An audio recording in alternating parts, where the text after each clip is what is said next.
Welcome to the 30-minute hour. It's the personal development podcast for the seven-figure entrepreneur who's looking to level up and become unstoppable. I'm your host, Eric Twiggs, your procrastination prevention partner. Now, my normal partner in crime, Ted Fells, the super CEO, is not going to be with us today. He is away attending a conference. We definitely wish him the best and wish him safe travels. But you are definitely in for a treat, because today we're going to talk about the secret to winning a seven-figure government contract. That's right. So you'll have a lot of information and motivation to think about pursuing government contracts, and you'll learn some information that you didn't know before you logged on to our episode. I'm going to go ahead and get right to it, because I've got the man himself who is joining me today. This is truly an honor. He is the host of Govcon Giants, and that's the #1 YouTube channel and podcast that teaches federal procurement and government contracting. His students are winning contracts every day around the world and are growing their micro businesses into small businesses, taking one-person startups and landing them six-figure contract with the government. He's helped hundreds of companies get registered and understand the world of federal contracting and winning contracting. And get this, here's his slogan. This tells you everything you need to know. He wants to teach. He's teaching everyday people how to win extraordinary contracts, and that's his mantra. So please join me in welcoming to the 30-minute hour, Eric Coffie. Eric, my man, thank you, sir, for having me. It's a pleasure to be here today. And I'm going to share everything that I know. I'm going to give everybody everything I've got in this short time that we have to be together. So take out your pens and paper. Let's get to work. Fantastic. Fantastic. Again, welcome to the show. This is truly an honor. I did want to give you a shout out for not only like succeeding with your own contracting business, but the second part where you're reaching back. You've got this goal to help 200 people, 200 companies to achieve $5 million in revenue. Now, I'm just curious, like, what was it that motivated you to have a business model that reaches back and helps other people succeed in this contracting space? Pain. Pain. Lots of pain. When most people are familiar with what's that lawyer? He runs all the ads across the country. He runs billboards and commercials and the big law firm around the country, right? Morgan & Morgan. Mm-hmm. Do you know his backstory? No. Tell us about it. So he had a brother that got injured in one of those accidents. And so he took that on now as a personal challenge, right? To fight people getting injured in accidents. So a lot like what propelled him, right, propels me, because I was abused. I was berated. I was insulted. I was made to feel inferior by some bigger organizations that took advantage of me because of my lack of knowledge, lack of expertise, lack of experience. And so for me, the only way I knew to fight back is I didn't have enough money or resources. I said, if I empower other people, then I could build an army of soldiers and we could all fight collectively. So pain, lots of pain. So you talk about that you were abused. I mean, like, what are some examples of how you were abused? People essentially. So on one of my contracts that I had, that was a private sector contract.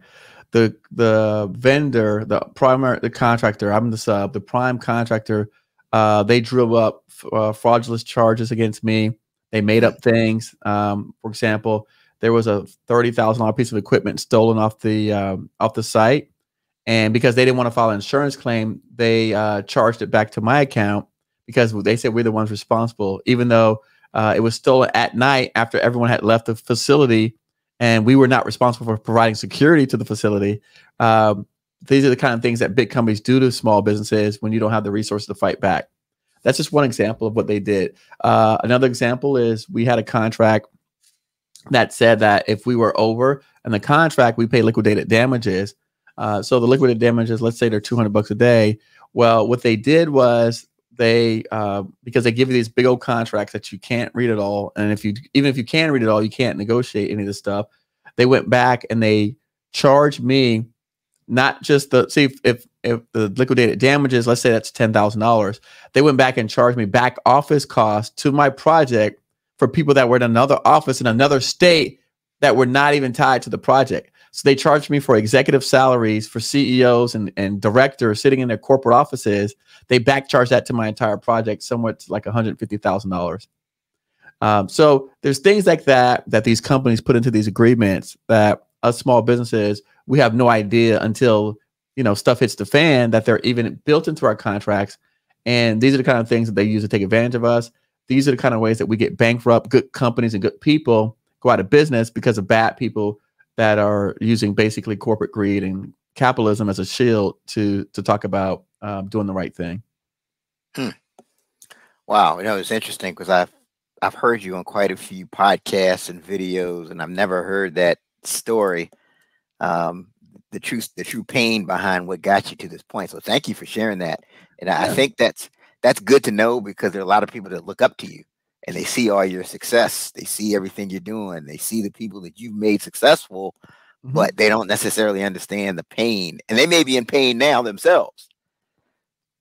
Yeah, no, the reason why I even before we start the show today, the reason why I said stick to federal government contracting is because when you out here in the private sector, they can change the rules on you at any time. I mean, they're private only company. They don't have to follow any set of rules and guidance, and there's no really there's supposedly regulations to protect them, but we all know how that goes. Look at how they're doing our food system with the FDA. I mean, they wouldn't be putting all the red dyes and all these things that, again, I have family and people that live outside of our country that a lot of the stuff that they're putting in our foods are not illegal in other countries. And so if you look at what the FDA is doing with our food, makes a difference with how they're policing some of these corporate companies.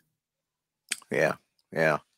So let's step back. So what was it that even motivated you to want to even be in business for yourself in the government contracting space?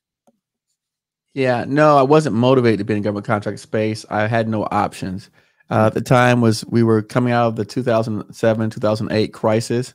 When the market dropped, there was no bailout money. There was no PPP. The only people that got bailed out were the big banks. They were too big to fail. Remember those days? So they were the only people that got a check. And the rest of us had to suffer and starve. And I had friends of friends that committed suicide. I knew people that were making six-figure salaries and living in million-dollar houses, moved back in with their in-laws and parents. And so it was a time of it was almost like for us, for the people that lived in that era, it was a lot like what we heard about the Great Depression. So, I mean, there was no movement in houses and real estate and construction or anything.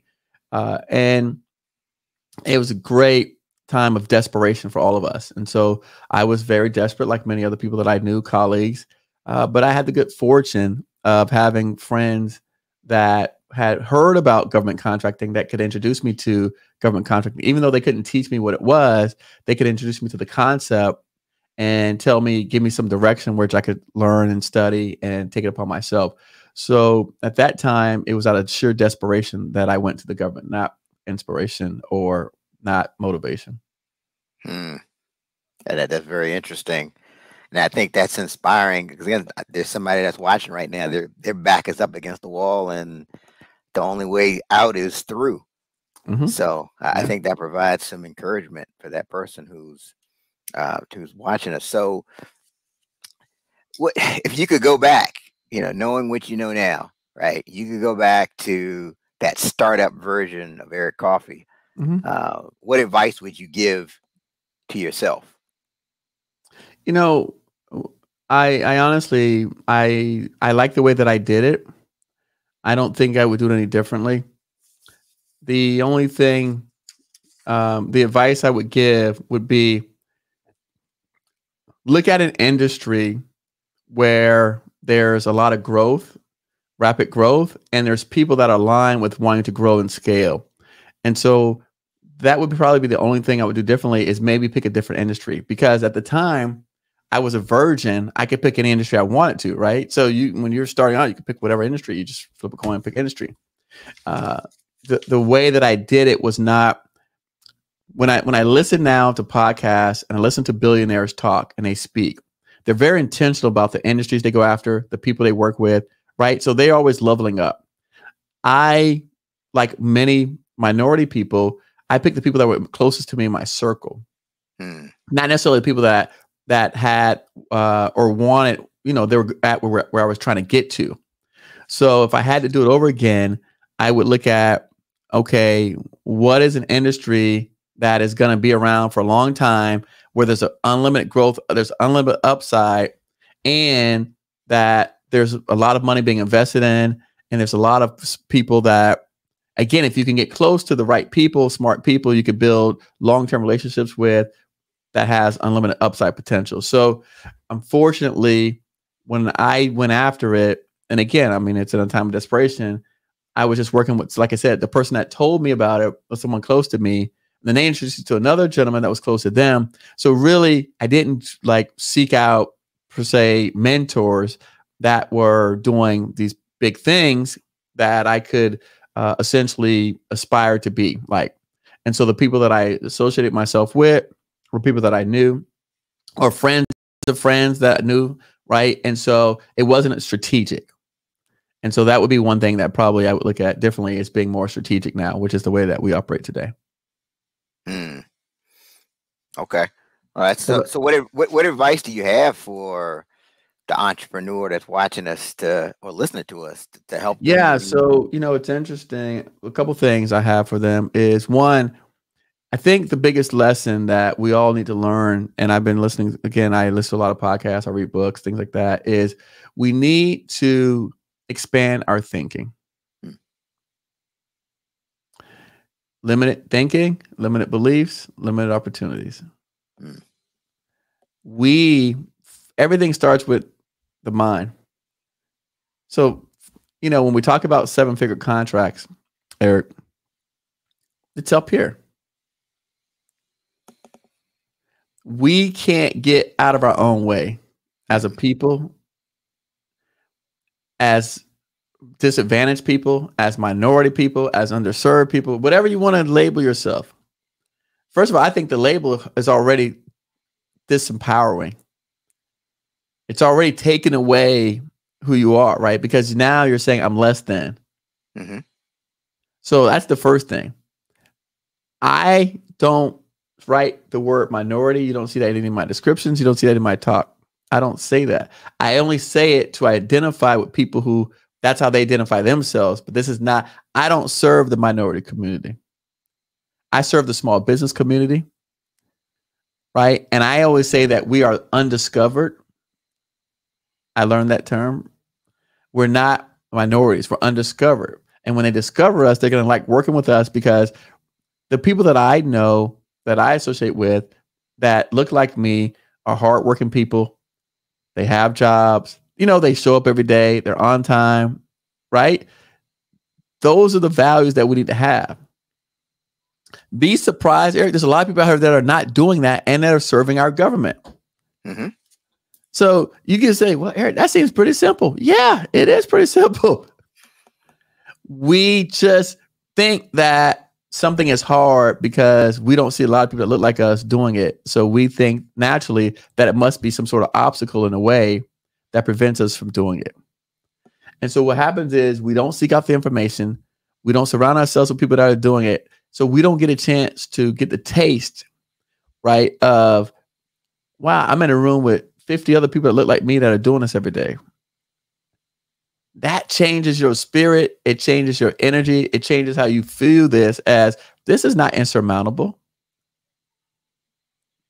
When they say it turned up a molehill to a mountain, they said, hey, this ain't no mountain, it's a molehill. Exactly. So, but you have to be around people that are doing this, be in circles that are doing this, hear this all the time, so that you can basically absorb it into your system, like your blood cells. And once you absorb that dynamic, then you'd be like, oh man, I wish I hadn't. Hey, what did you tell me before about podcasting? You wish you had knew that a long time ago. You did same thing. Exactly. My students, the people that I interview, you know, their biggest regret is they didn't start sooner. It's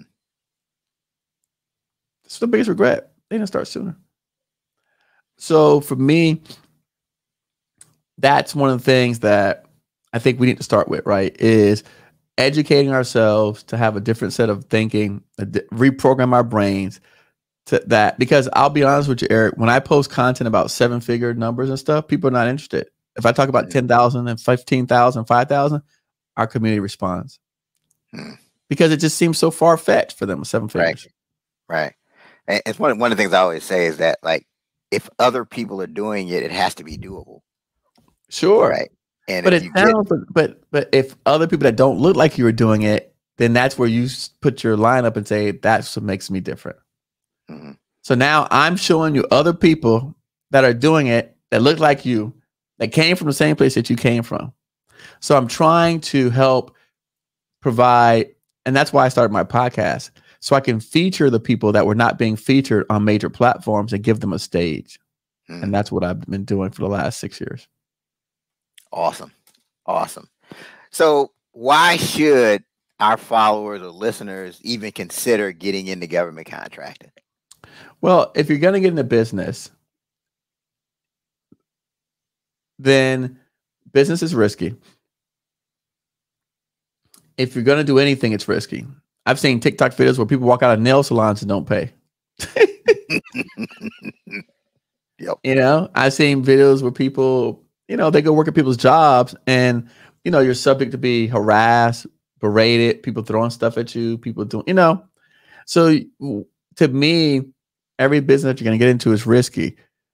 So for me, I'm saying, why not work with the most reliable customer that has the biggest piggy bank, that wants to work with you, that has rules in place to help ensure fairness to the process, that has incentives to pay you on time and early, who are looking to work with you, who are going to give you an advantage. I don't see why that person wouldn't work with the government. Yeah, I think the lack of knowledge, I think right there. So we stop because the paperwork, that's where we fall short. We go, oh, that's a lot of paperwork. So we stop. So we just stop there because we go, it's a lot of paperwork. That's where we stop. We literally cut ourselves up because we say, oh, I don't want to read. And hey, they've been teaching us since we were little kids, reading is fundamental. Yep. You got to read. You got to read. You got to read. So for me, you know, that's why for me, I don't see why. If it's good enough for the top 100 global companies in the world to do it, why is it not good enough for you and I? Great question. The richest people that we all idolize are doing this. These people, you are idolizing people, and this is how they make their living. Just saying. Well, Eric, it makes sense to me. You know, I'm asking for a friend. That's no. Hey, I'm not knocking anybody. I'm just explaining, right? You're asking me questions. I'm just telling you, you know, I'm giving you all the things that for me support my ideas and my concepts. Yeah. And so you, just through your programs and just through your experiences, your groups, you've seen people that have gone from 0 to 7 figures in a relatively short span of time as far as their business. What are some of the habits? What are some of the traits that these people tend to have in common? They turn off all the foolishness. They give up their nights and weekends. They stop going to concerts. They stop watching football and basketball and all these other things. They they forget who got drafted to what team. They forget who what soccer player. They don't know anything about people's personal lives that are not related to their business or industry. They just we you lose yourself in the business. And the government, I will say, there's one thing they're notorious for, right? They will have you wait a long time for some of these contracts. But when they're ready to move, you gotta just hop. And so you have to stay ready. And you can say what you want. Why is it like this? That's not fair. It's not right. This and that. It doesn't matter. So, I love the Dolphins, right? I mean, I don't follow the Dolphins anymore. People that I know of that are doing this at the highest levels, they can't tell you all the sports data. They can't tell you all of the who's top 10 this season, who's the top drafts, unless their kids or somebody's involved. They just don't know that information. And I think a lot of times what we think are these little tokens of like these little dopamine hits of gratitude and satisfaction, right? That's not the habits of the people that I see they're doing in order to win. So they don't know who's the top rapper of the year. They don't know who's winning on social media. They don't know that stuff. So that's interesting. So even where you are now, you've basically cut all that off, and you've got just focus on just constantly getting to the next level. Yeah, so it's interesting. A lot of people think that I'm on social media all the time, and what they don't realize is I produce content. So I'm not on social media consuming it. I'm on social media putting out content, right? So I'm grabbing content, repurposing it, telling the story differently to get all the inbound leads that I get to be able to grow, right, and do the things that I do. So it's interesting. It looks like it, but if you were looking at me on social media, you'd be like, oh, you're on social media all the time. And we're not. We're actually on there for the purpose of producing the content, putting it out there. And then we're back, doing this kind of stuff and, being on meetings and doing deals and putting together trainings and things like that. So you really have to be really rigid in your schedule, rigid and adamant about the people you spend the time with. And you just have to see yourself as worth more than all of that stuff. What value do you get by getting a heart, a like, a thumbs up? It's a dopamine hit. Yep. There's no value in that. And if people understand that. And so if you put your time and effort into receiving, that's where you're getting your rewards, then that's your financial payout that you are accepting. And then from a habit standpoint, are you one of these people, you don't watch the news? You don't? No. Actually, not only do I not watch the news, my TVs don't come on before like 7 or 8 o'clock at night. And even, by the way, I've always never had a TV in my bedrooms. Never. I've only ever had a TV in the living room. I never, even with my son growing up, we don't have TVs in the bedroom. But even still, I'll be honest with you, Eric. I mean, my TV never comes on before 7. But even if it comes on, I'm not watching it. So at that time, like depends on when I stop. 7, let's say, I don't know, 8, whatever, depending on my time. I'm usually trying to put in 12 to 14 hours a day. So after that, and by the way, social media is so bad for people. It is so bad. All of your receptors, all the inputs, it is so bad for people. And all the studies show this, and we know this as people, we still fall for it. But I'd rather, honestly, I would rather, I'll play spades on my phone. I'll play a game, a computer game, something that doesn't have constant like hits, flows of information of people's opinions, people's voices, people's arguments, people's, you get me? Like all that kind of stuff.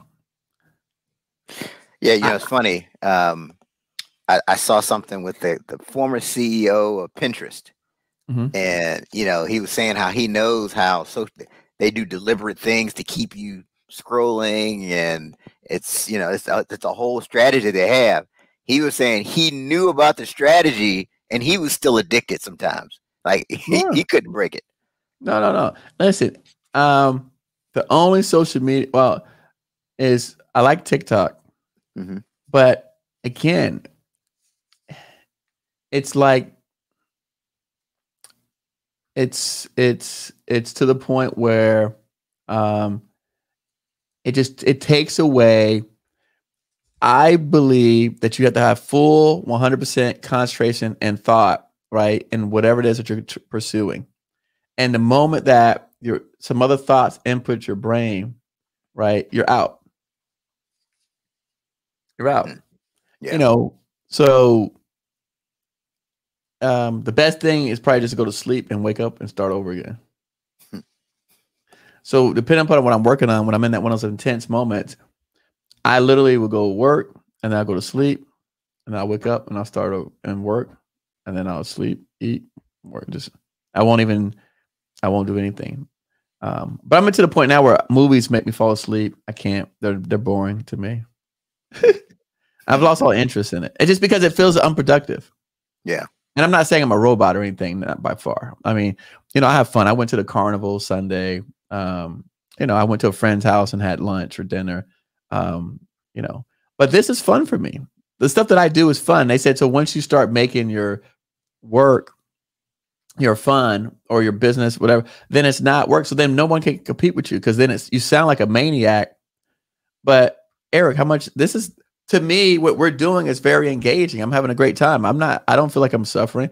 But if somebody was sitting here waiting for me to get off of work, so to speak, they'd be like, oh, you've been on calls all day. It's 7 o'clock at night.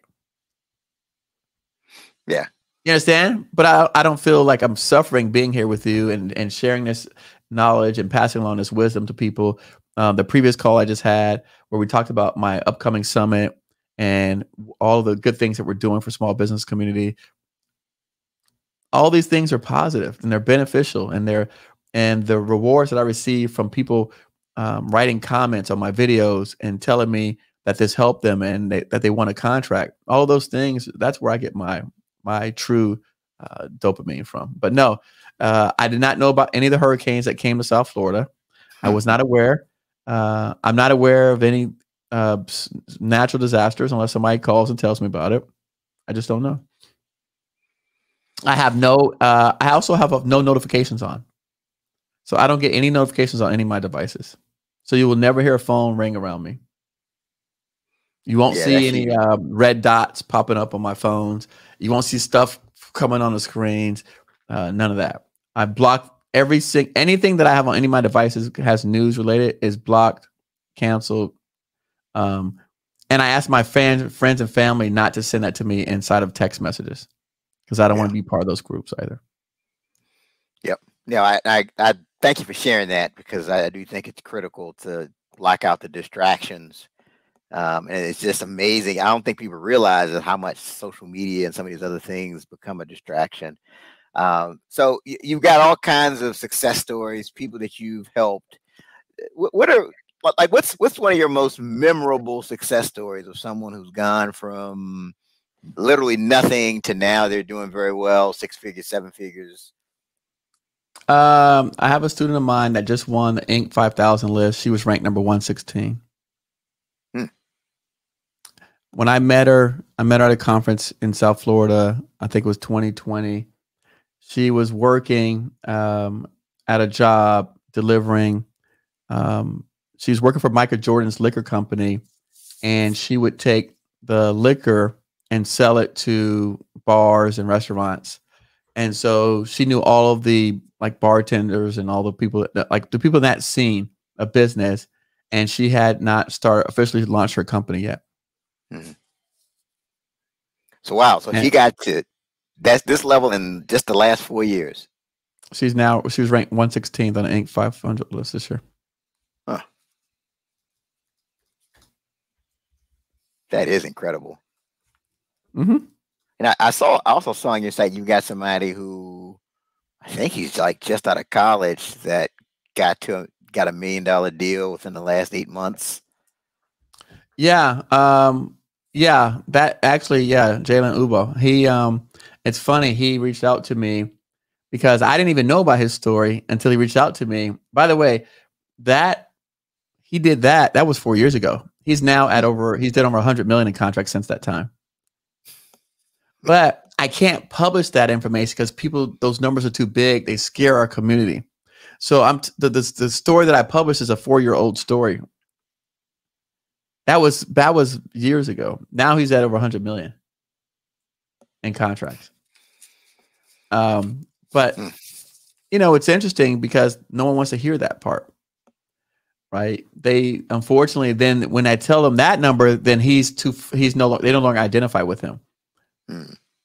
But I mean, so that was a great story with Seth. The other story that sticks to me was I had this 19-year-old kid that did not graduate high school who actually worked on one of the Tomahawk missiles. And he won the contract in his own company's name for Tomahawk missile. Now, he didn't make the whole missile. He just made a shell component of the missile. Yeah. But for a 19-year-old high school dropout to be making the shell component of a missile says a lot. I also had a 16-year-old student, but he wasn't my student. But I had a 16-year-old on our show that actually won contracts during COVID time. He was 16 years old. He had a couple of high school friends. But as far as my students, the youngest I had was probably 17, which his parents are the ones that sell aviation parts. I've since featured him on my show. He's got his own platform now. He read my book 5 times by the time he was 17. He could quote my story. He knew everything about me. When I first went to his office, he had been studying this since he was like 16 years old. Again, it's all about like what's possible. Like what's possible if you expand your thinking and get around, like we talked about earlier, get around people who are the examples that look like us. Yeah. You gotta be around people. Yeah. And then once you see that, then you're like, oh, this is cake. I could do it. Mm-hmm. So I want to get into something that you, I was listening to one of your interviews and you said that the 8A program may not be worth it for everyone. Mm-hmm. Why do you say that? The 8A program actually it's one of those programs where, and I wish I had the stat in front of me, probably 50% of people don't get a contract. 80% of the people end up going bankrupt after they leave the 8A program. And it really, for a lot of people out here, they believe it's somehow like their golden ticket. And particularly in our communities, right? I believe that the 8A program for most of us is a crutch. And it's a crutch because we believe that we can buy our way to getting contracts. Meaning, if we buy certifications, we will get contracts. And unfortunately, if that was the case, we'd all be rich. Right. And we don't see that when it's us, right? So when like I said, you can't see the mirror when you're in the frame or the window. And so when it's us, we're like, no. I don't think that way. Yes, you do. Because that's the common thing that people come to me. Eric, if I get 8A, if I get this, if I get women, if I get MBE, if I get DBE, if I get SBE, if I get... I tell them, I mean, we've got some very successful students right now that have none of this stuff. And even like the girl that won, she just got her 8A last year, but she was already doing millions of dollars before she got her 8A. Yeah. So so you think people are seeing it as a guarantee for business? Like, okay, now we got this 8A certification, so they can set aside. Yeah, they can set aside these awards up to $4.5 million. I'm good now. People think that all certifications mean they guarantee them contracts. Mm-hmm. I've never heard someone tell me differently. No one says, Eric, I got my certification. I know it's not guaranteed no contracts. I just got it just because. That's the story they always try to tell me. Right. As opposed to, hey, I'm going to go learn how to do contracts. Right. And then once I learn how to do contracts, then I'm going to see what makes sense for me to do. Because not everything makes sense. I have friends of mine that have the 8A in the program, and I know people have gotten out of it. It's been burdensome to them because it's costly to renew because of the accounting requirements. I know people that are trying to scale their business, and the 8A hindered them from scaling their business, so they forfeited it. So there's no one size fits all for everyone. Yep. Okay. I wanted to bring it up because that's what you hear. Once you get your 8A, you're golden, and well, so why is everybody not rich? Right. There's 7,000 8A companies out here. Yeah. There's usually, okay, I don't know the exact number today because they've had some. Normally, on average, there's between 5,000 to 7,000 8A companies, and like active every year. So why are there not 5,000 millionaire companies? If that was the case, yeah. I don't know why we don't ask ourselves logical questions. Logic, like just ask yourself logical question.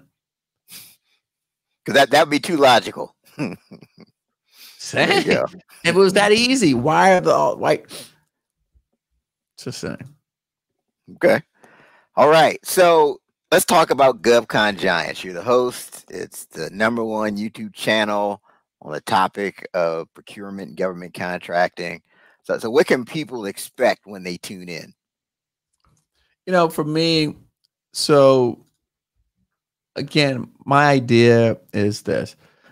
There's some very basic steps to learning about government contracting, right? And we talk about a lot of those steps throughout all of my different content online. What I found was that people are not interested in the actual, like, on socials, they want to be entertained more than they want to actually learn anything. So we stopped putting everything on there because people didn't watch the content. And so I've been wasting a lot of my time doing that. So I will say that we give you high level overview of the things that you need to know and do to win contracts, which, by the way, we've had a lot of people successfully win just watching our YouTube videos. So, for me, but what happens is, Eric, people ask me to put a more structured type of course together, organized without any of the fillers in it. And so we've done that to give people like a more streamlined approach to doing the same activities that my other students did before you to get them to where they're at. And so it's a formula. It's not complicated. I explain it publicly. Anyone can do it. But, sometimes we want more hand holding. So you pay for, a little bit more service. But for me, what you're going to get from listening to me is the same thing. You're getting someone who is telling you the rules, showing you how to comply with the rules, and then telling you from the person that came up from the bottom, like I said, from the mud, right, from the dirt, how we were able to leverage and navigate those rules given our disadvantages, our circumstances, our lack of funding, our lack of credit, our lack of connections, our lack of, right? Given all the lack. Because anyone can tell you to follow the formula when you got resources, right? Oh, that's easy, right? Like, think about it. If you have resources, following the formula is no problem. Right. Duh. Right. Right? Like, it's like, you ever see the people that say, hey, man, all you got to do is buy this $20 million apartment building, rent it out, and now you make $50,000 a month. Okay, well, you didn't tell me, how do I get $20 million? Right. There's a minor little detail you left out. Like, yeah, like, oh, man, look, I buy these buildings, I buy these shopping centers, and da-da-da. Okay, how do I get the money to buy a shopping center? So what makes me more relatable is that I had bad credit. I had no money, right? I didn't know anybody in this industry. No one, I didn't have any connections to any government people. I had never been to DC in my life. So all of this circumstance that you are facing, I faced. So all the challenges that you're going to run across, I mean, I'm not saying I'm going to take away all of them, but if I can shorten the time that you go from your first bump in the road from, a year and a half, right? You can skip that year and a half lessons and go straight to year 2 lessons. I've just increased your probability for success, probability for winning, probability for growing, the probability for scaling, right? And so my commitment is that I can get people from $0 to $5 million on just my trainings, because I've done it and I continue to do it. And then if we work closer together, like more one-on-one, after that, I can get you to 20 million. After that, I don't think you need me no more, Eric, just saying. But that's what that's what we've continued to do. And that's what we continue to show time after time, because I really believe that the first step that we all need to get to is the $5 million mark. And we spit those people out like nothing. In fact, that number 200 number, I've bumped up to 500 people now to get to 5 million, just because we already probably got 60 people there. So we're already, a third of the way towards our 200 company. So now I got to bump up to 500. So if I'm hearing you correctly, I heard you say that someone could literally go on, watch on YouTube, listen on the podcast platforms, and that could give them the information to go from 0 to 5 million. No, you have to go inside the courses. You're missing stuff. Yeah. Okay. The YouTube stuff get you some contracts and get you some wins. That'll get you wins, 4 or 5 wins, maybe a couple 100,000, maybe even $1 million. Yeah, but to get to the 5 million, you're gonna need to go into some courses and training. Just because now you're getting into some intricate details that no one cares about on YouTube. Right. They don't care, because it doesn't apply to them. Most people want to know how to get registered in SAM and how to get a certification. Mm-hmm. That's about all they care about. Then they say, how do I bid? How do I propose? Well, bidding and proposal is unique to everybody. Yeah. So. Okay. Good stuff. So we're at the part of this show. It's called Write This Down. This is where we each will give something to the audience from this episode that the people need to write down so they can level up. So Eric, you're the guest of honor. What do you think people need to write down from today? Let market research guide your activities. Let market research tell us more. Meaning that we all, even myself, remember I said the biggest mistake I made was I chose an industry based on my surroundings. Yep. Rich people, wealthy people decide where they want to go after. We kind of fall into it. We're not deciding. So if you let the market research guide your activities, that means you're taking control of your own direction, right? Where your ship is being sailing.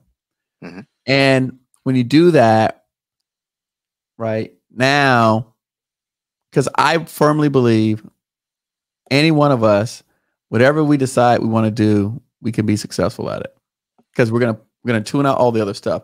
So if that's the case, then what's stopping you from going to Mars? Yeah.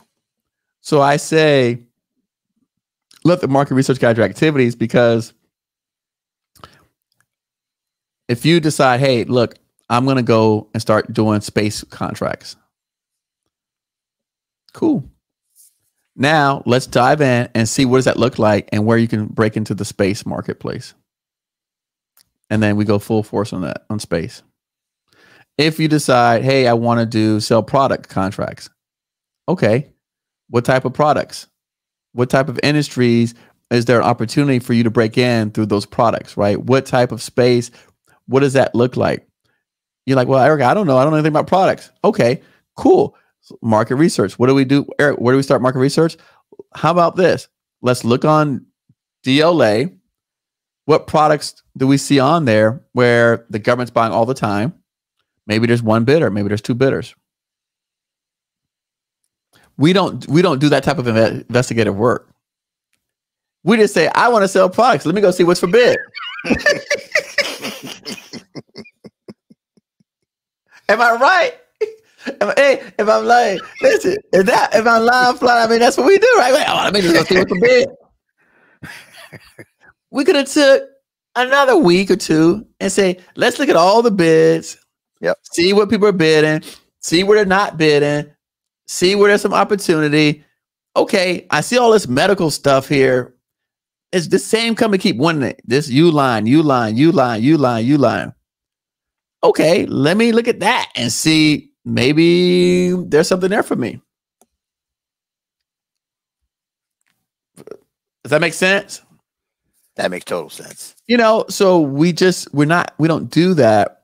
And we kind of take what we get. And so instead of being more intentional about everything, we just take what comes at us and this sounds good. This looks good. Again, I'm the number one at fault. I keep saying that. Even recently with a business that I started, I did that. Again, I made that same mistake some 15 years later. And we literally, I made a few months ago, I made a decision. I said, this business did not work out.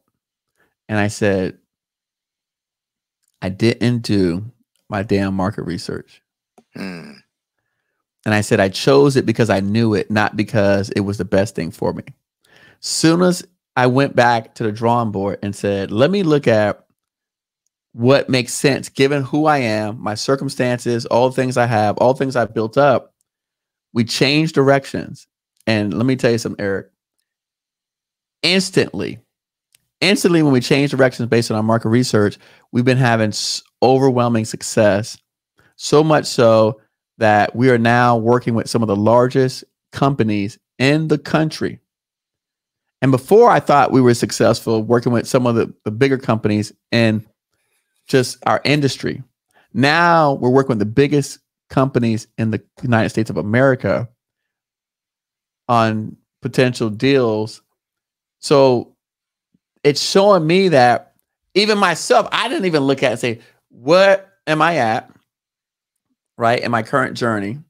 And what is it that I can utilize given my past experiences and history to go forward and get maximum visibility, maximum opportunity, maximum leverage? I didn't do it. So I'm telling you, as a person who made the same mistake again, right? So. Thank you. Again, thank you because it's one thing to talk about the successes and all the things we've got going on, but it's another thing to talk about the hard lessons and the struggles. And so when you're giving advice from a place of, hey, this is something I learned the hard way. I think that's really going to stick with people. So thank you for sharing that. Thank you for being so transparent on our episode today. No, you're asking a question that people don't normally care about. They want to know how to get registered. I told you. But I mean, what else do people write down? I think that they should write down. For me, again, if people have never heard me before, I talked about USA Spending. That's a great resource. FPDS, that's a great resource.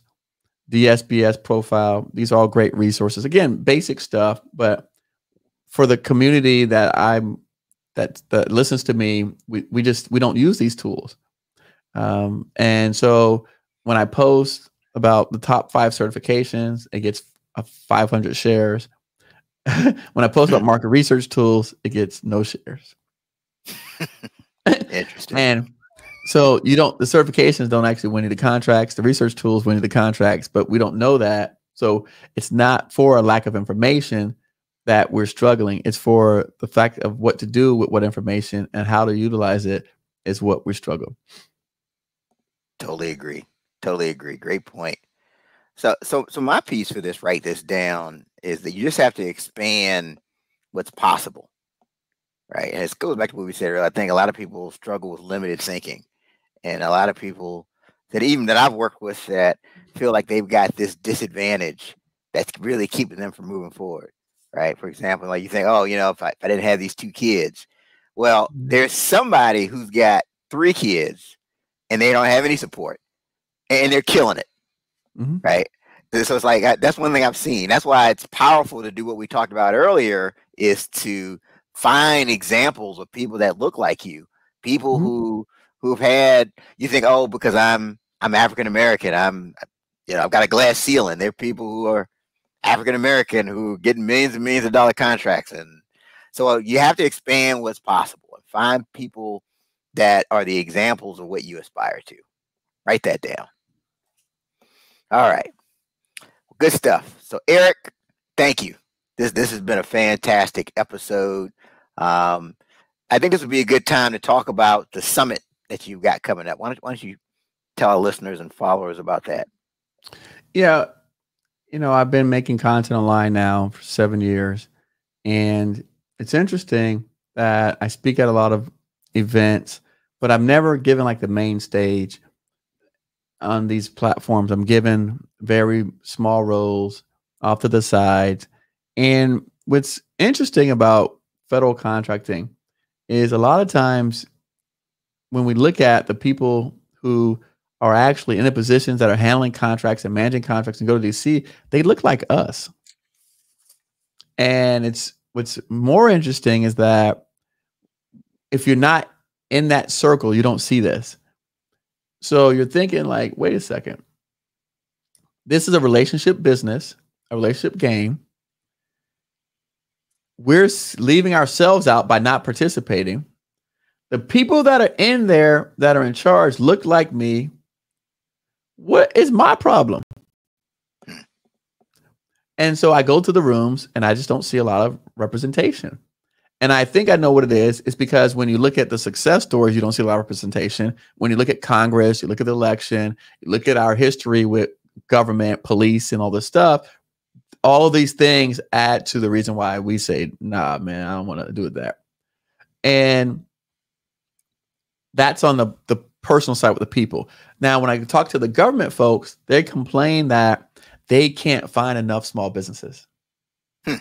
So imagine that for me, the dichotomy of, wait, the small business says we can't find contracts, the government says we can't find you guys. Something here is not connecting. And so what I did was I said, okay, let's do this. I said, give me a shot. Let's stop having an event. I'm not saying stop. Instead of having another DC event, let's go to a location where we can reach people so we can make it convenient for them, easy for them, that maybe it doesn't feel so when you go to DC, it's government. Like, it's big buildings with big brick wall buildings. It kind of is very intimidating if you've never been. So I'm like, how do we come into a place that's not known for government contracting in a more relaxed environment and have a conversation with these people and talk to them about what it takes to do it, how to do it, and then now give them the confidence so they can basically show up and participate in this process and become part of our industrial supplier base. So that's the idea behind it. The other thing is that I'm putting people on stage that, again, are more reflective of America, right? So, we're going to have a diversity of people on stage across the board that you will see that will give you, again, the confidence to say, this is for me. I didn't know that these kind of people had this kind of success. I didn't know that these kind of people that look like me were able to leverage some of the same skill sets and knowledge sets that I have to build multi-million-dollar businesses. So that's the idea. And right now, to date, we have confirmed 25 government agencies attending our event, including Space Force, National Science Foundation, Department of Defense, Department of Navy, NASA, Department of State, Homeland Security, Justice, Department, Bureau of Engraving, GSA. So we've got all these federal agencies coming to meet my community, meet you guys. We've got matchmaking. We've got where at the end of the second day, you're going to be sitting down one-on-one, talking about your business, talking about their needs. So we're doing all of that in a spirit of increasing our supplier base, increasing our industrial base, reducing the barriers to entry for people that look like us, and also other small businesses who may still feel intimidated for getting into this marketplace because, DC could be intimidating, Congress, the political climate, all that stuff, like that. People don't want that. I don't want it. I don't want to be nowhere around any of that stuff. I don't, the whole anything that you see on the news related to elections and that stuff, it's just bad, right? And it could be, it could give people anxiety. It could give, just, it makes it like, for the spirit of what I'm trying to accomplish, to me, it's not very conducive. So I'm putting it in a more relaxed setting, getting them to come directly to you, and you have their free attention to be able to ask whatever you want and talk to them about what's really takes to get these opportunities. Oh, that's awesome. That's November 14th and 15th, Small Business Summit.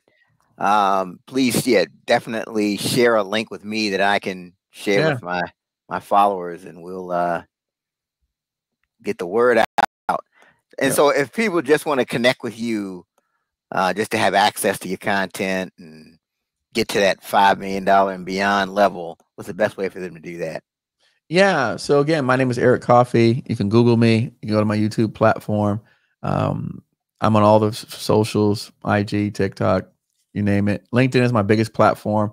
We put a lot of goodies there. But just Google my name, Eric Coffie. My organization is called Govcon Giants. I just put my summit page on there, gcgsummit.com.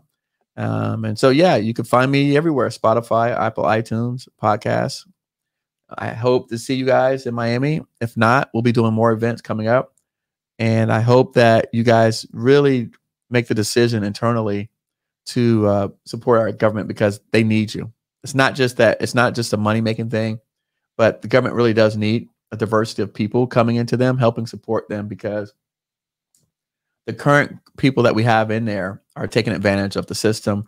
And unless we get people to replace them, we just have to accept whatever we get. All right. Thank you again, Eric Coffie. This has been a fantastic episode. And for those of you watching and listening, don't forget to share the show. Don't forget, you can also follow us on Apple Podcasts, Spotify, any of those podcasting platforms. Don't forget to subscribe. That way you never miss a future episode. That's our time for this week on the 30-Minute Hour podcast. And until next time, have a great one. My man.